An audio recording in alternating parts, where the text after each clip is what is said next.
ለጌታም ጌታ አለ። ይኸውልህ ሴዶ ይኸውልህ እነ ዳውር ላይ ሲሰነዝር ሲመታ ማስታወቂያ ሲሰራ ሲቀጠቅጥ ሰው ፖል ሲቀጠቅጥ የማይናገር ፖል ብሩኬ ሲያፈርስ እንሰት ሲቀጠቅጥ 6 ዓመት ሙሉ ቲክቶክ ከተጀመረ ቀን ጀምሮ ሲጮህብን ሲያፈርስ ሲዝት በድራማ በቃ በወከባ የሆነ ነገር ስም ገነባ።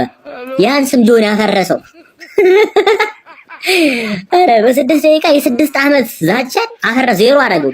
ቂጥ ነው ያስገባ ይችላል። በቃ ጆኒ አምኛለሁ እኔ ግን ጆኒ አሁን እዚህ ሀገር ሁሉ መወዳደር የሌለበት ልጅ ነው። እግዚአብሔር በቃ ፕሮፌሽናል ንቃተ ህሊና የኢንዶሚ ታይትሉን ለሴዶ ማርሻል አስረክቧል። ምንድነው የሴዶ ማርሻል ትንሽ ደቂቃው የገፋ ኢንዶሚ ነው። ምንድነው በመብዙዋ እኔ ማለት ነው እግዚአብሔር ሲያተርፈኝ ከጎን ያለው ልጅ ደውልና ብርህን ተቀበላለኝ ማለት ነው። የበጠነ ያስያዝኩት ልጅ ጋር ደውዬ ደስ ያለህን ውሰድና ብሩን መልስልኝ አልኩት። በሚካኤል ስም ተጀመረ። ጀለስ የፋራ ቦክስ ሊሰነዝር ስል እግሩ ስር ነው ያኛው ጣለ። አልተነሱ። በሚካኤል ይመችሽ። ከፍ ያለው ኢንዶሚ ጀግና ለኔ ስትል ንቃተ ጀግና አንበሳ እዛው እንቅ የጆኒ ጁጂቱ ያስተማረን ጆኒ ጁጂቱ ያስተማረን። ኧረ ተው ንቃት በለው ወሽክ ገደት ንቃተ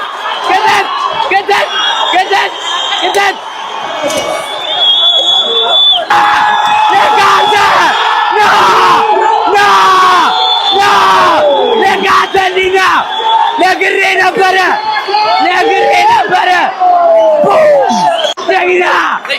ጀግና ና በለውና 200 ሺህ ጣፈጠች። ለዚህ ሲጀመር ጃኒ ልክ ነበረች። በግነ ሴዶ በግነ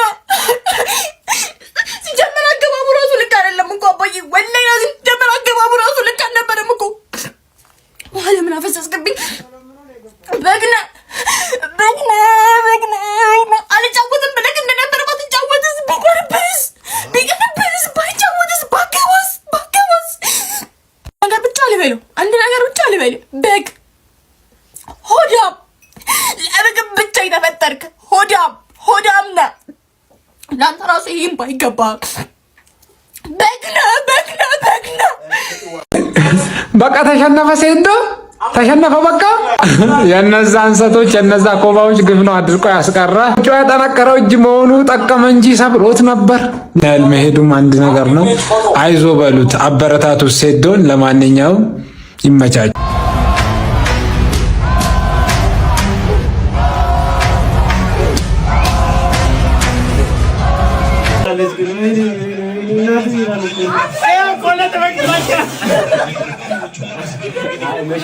ኧረ ሰበረው እንዴ! ይችላል አለቀ። ይችላል ጆኒ አለቀ። ሀበሻ ተበልተናል። ሁለት እጁን መልሶ ያ በቃ የኮቾሮ አንዴ ላች 10 ዓመት እኮ አደነቆረን እኮ ላያችን ላይ አንዴ ኮቾሮ ይግጣል፣ አንዴ እየተነሳ ጁስ ይጠጣል፣ አንዴ እንቁላል ይፈረክታል ላያችን ላይ። አምነው ነበር እኮ ሁሉ ማህበረሰብ። ነገ ትመጣና ሀበሻ ትላለህ። እማልክድል ነገር አንድ ማልክድል ነገር ሴዶ ጨዋታውን አድምቀዋል። በአሉባልታ በወሬ በጉራ አድምቀዋል። አሁን አንተ መሆን ያለብህ ወይ ይሄ ጀግና ጋር ትመዘገባለህ።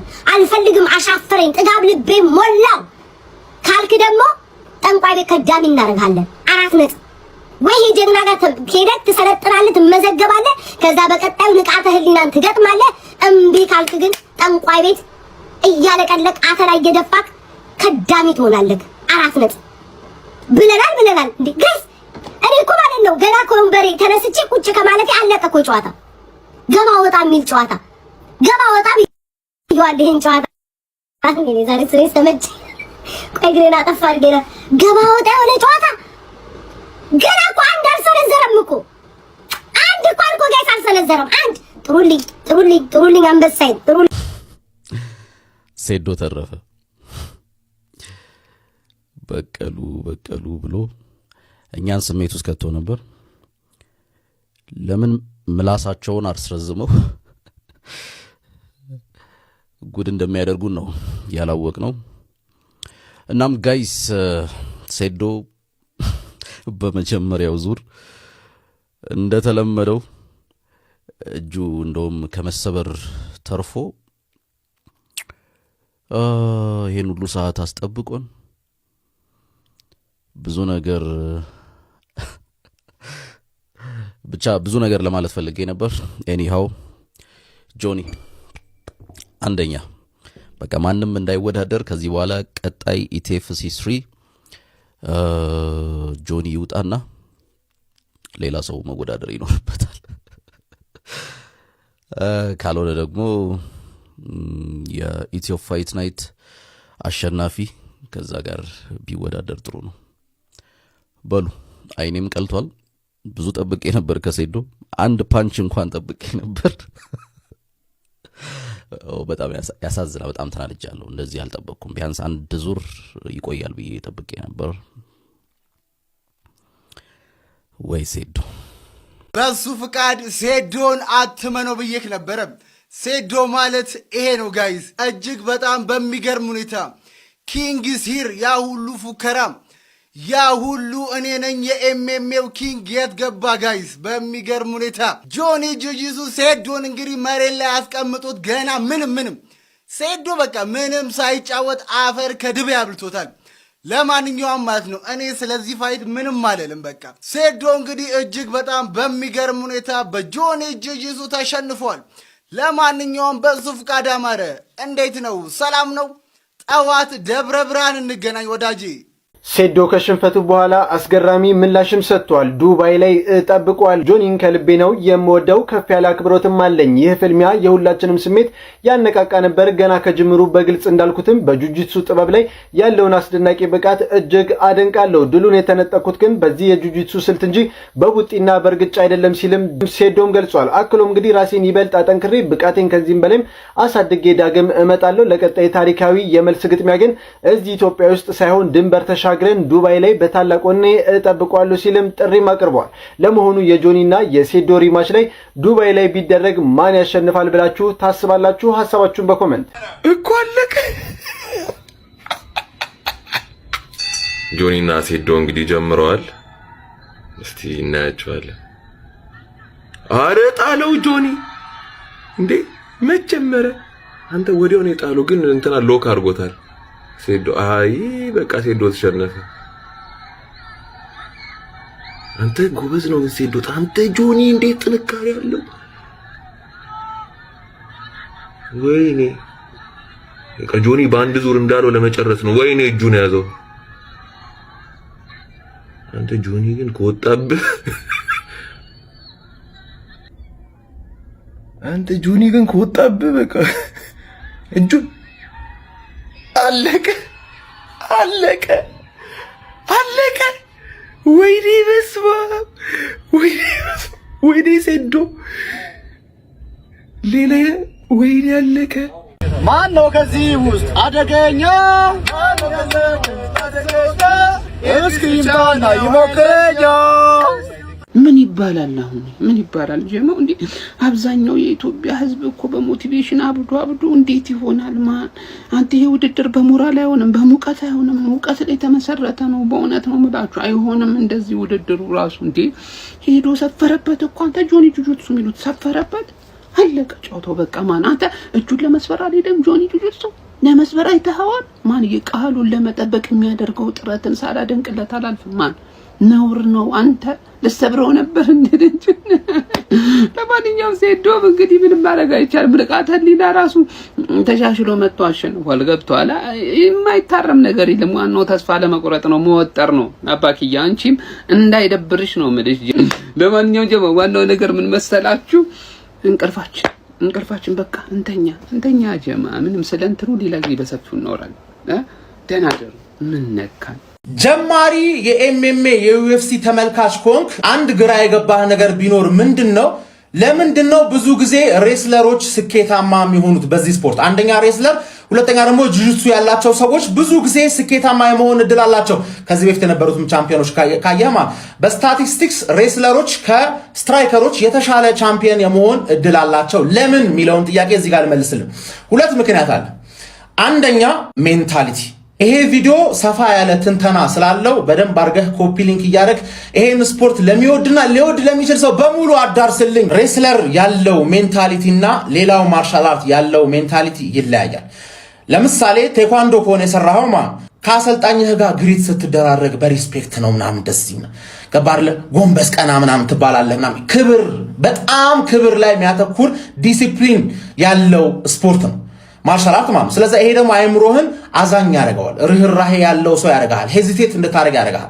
ይሄ አጀማመሩ ነው ነገር። ሌላ ታክቲካልም ሌላው ሁለተኛው ምክንያት በደንብ አድርጌ እነግርሃለሁ። የቪዲዮ ከረዘመ ምናልባት በፓርቱ እነግርሃለሁ። ሬስለር ጋር ስንመጣ ግን ማለት አንድ ሬስሊንግ ጌም የምታሸንፈው አንድ ሰውን ጥለኸው እላዩ ላይ ሆነ 3 ሰከንድ መንቀሳቀስ እንዳይችል ካደረከው ነው። ይሄ ደግሞ ምንድነው ዶሚኔት አይምሮ ራሱ ማለት። ስለዚህ ሬስለሮች ማለት ነው ወንድ ልጅን ሌላ ወንድ ልጅን አፍኖ ማፈንና መያዝ፣ ይሄ ነው ቪክትሪ ማለት። ይሄ ደግሞ የበለጠ እልህኛ፣ የበለጠ ዲተርመንድ፣ የበለጠ ክፉ፣ የበለጠ ጨካኝ፣ ልታከብረው ሳይሆን የምትገባው ልትገለው፣ ወንድነትን ልታሳየው፣ የበላይነትን ልታሳየው። በዚህ ምክንያት ሬስለሮች የተሻለ ስኬት ይኖራቸዋል። ሁለተኛው ምክንያት ደግሞ ምንድነው? ሬስለር ሁሌ ፋይት የቱ ጋር እንደሚካሄድ ይወስናል። ለምሳሌ አንድ ፋይት ራውንድ 1 ላይ ሲጀመር ቆሞ ይጀመራሉ አይደል? ይሄኛው ሬስለር ነው፣ ይሄኛው ስትራይከር ነው። ስለዚህ ይሄ ሬስለር ዲስታንሱን አጥብቦ ይሄን ሰውዬ ከጣለው ከዓለሙ እሱ ከሚችለው ዓለም አስወጣው ማለት ገባ። ግራ የገባው በጋ አረጋው ማለት። ከዛ ላይ ደግሞ ይሄ ሬስለር ነው፣ ይሄ ደግሞ ጁጁትሱ የሚችል ሰውዬ ነው። ጁጁትሱ የሚችለው ሰውዬ ወደ መሬት መውረድ ነው የሚፈልገው፣ ግን ወደ መሬት ለማውረድ ሬስሊንግ ያስፈልገዋል። ስለዚህ ጁጁትሱ የሚችለው ሰውዬ ይሄን ሰውዬ መጣል ስለማይችል ግዴታ ፋይቱ ቆሞ እንዲሆን ያስገድዳል ማለት። ስለዚህ ባጭሩ ሬስለር ፋይቱ የቱ ጋር እንደሚሄድ ይወስናል። ገባለ? ይሄ ደግሞ በጣም ትልቅ አድቫንቴጅ ነው። ስትራይኪንግ የሚበልጠውን ሰውዬ መሬት ላይ ያወርደዋል። መሬት ላይ የሚበልጠውን ሰውዬ በግድ ቆሞ ያፋልመዋል። ኢቭን እንደ ከማሩ ኡዝማን ላይና ታች የምትበለጥ ከሆነ ሬስሊንግ ብቻ የምትችል ከሆነ ማለት ነው። እኔ አንድ ፋይት ሲያሸንፍ አይቼዋለሁ። ጥግ ግድግዳውን ብቻ አስይዞ ኦልድ ስኩል ፉት ስታምፕ ማለት ጃብ ማድረግ እስካትችል ድረስ እግሩን ጨፍልቆ ሽባ አረገው። ገባር? ስታንድ ለማድረግ ብቃቱ የለኝም።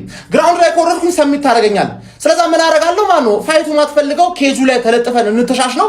ኬጁ ላይ ለጥፎ 5 ራውንድ አሸውና አሸነፈ ማለት። ሬስለር ሁሌ ፋይቱ የቱ ጋር እንደሚሆን ስለሚወስን ትልቅ አድቫንቴጅ አለው ማለት። ሌላ እንድመልስላችሁ የምትፈልጉት ጥያቄ ካለ ኮሜንት ላይ አስቀምጡልኝ። ወላሂ ዛሬ ማለት ነው በሰይዶ ንዴት አንድ ቢምቢ ሃይ ቤት አያድርም። ቆይ እንዲታው ውጤቱን እኛ እናውቀዋለን። በዝባዛ በቃ አንተ የወሬን እንጂ የቦክስን ጥልቅ እንደማታውቀው በዚህ ፋይት አብርሃም አለም አሳየ። ጀግና በቃ ጀግና ነው። እኔ አይደለም የሱ ውጤት ሊጨመርለት ያንተ ውጤት መምጣቱ እንደዛ ፈርስት ራውንድ ሰከንድ ራውንድ እንደዛ መምጣቱ ገርሞኛል። ሙሉ ፋይቱን እኮ ታፕ የምታረግ ነው ይመስለው። እጂ እንዲህ ብሎ ነው ያለቀው። እንዲህ እንዳልክ አለቀ ፋይቱ። አንድ እንኳን ሳሰነዝር እጁን አሩዶ ነው እያዘናና የነበረው። በቃ ጀግና በቃ ጀግና። ዝም ብለሽ እዚህ ጋር ምናምን በል እቺ ወርቋን ይሄ ነው ወርቅ ይሄን ነው ይዘህ የምትሄደው። ወርቅናን አላለም ይሄ ነው በቃ አብርሃም አለም አዝናንቶ ያሸንፈዋል ብያችሁ ነበር። አሁን ፋይት ማየት የጀመረ ሰው ነው በቃ እሺ እዚህ ጋር ስላለው ታይሰን የሚለው በቃ አብርሃም ጀግና ቦክሰኛ ነው ጀግና። ጭራሽ ጀጆች አፋፍሮብኛል ማለት ነው። ኧረ እፈር በእናትህ እና ባራው አንተ አይመክትም እስመ አብ ወወልድ ወመንፈስ ቅዱስ ሸፍን። እስመ አብ ወወልድ ወመንፈስ ቅዱስ ጌታ ሆይ ምን ውስጥ ነው የገባው? እኔ ያልክሽ አላውቅም፣ ግን ንቃት ትችላለሽ። እናቴ ትሙት ትችላለሽ። አንተ ዛቱን አሸነፍኩኝ ያለሽ ትችላለሽ። ያልክሽ አላውቅም፣ ትችላለሽ። የሴዶና የጆኒ ድብድብ ለምንድን ነው 8 ሰዓት ከ50 ላይ ይሆን? 8 ሰዓት ከ50 በጨለማ ዓለም ምንድን ነው የሚሰራው? ድግምት ነው የሚሰራው። አይታ ሴዶ ምን ብሎ ነበር ተናግሮ በእንቁላል አሰርቶብኛል ያፈዘኛል ብሎ ነበር። አፈዘዘው አረገውና ጣለው። አይታ ይሄ ራስ ማፍዘዝ ነው። በጨለማ ዓለም በመርፌ ወረቀት ሲወጋ ወደቀ። ሴዶ ፎቶ እዛ ተሰቅሏል። በመርፌ ሲወጋ ወደቀ። እጁን ደግሞ እንደዚህ በመርፌ ሲወጋ እጁን ጠመዘዘው። እና ሴዶ ተሸነፈ በመናፍስታዊ ዓለም ነው እንጂ በስጋ አይደለም።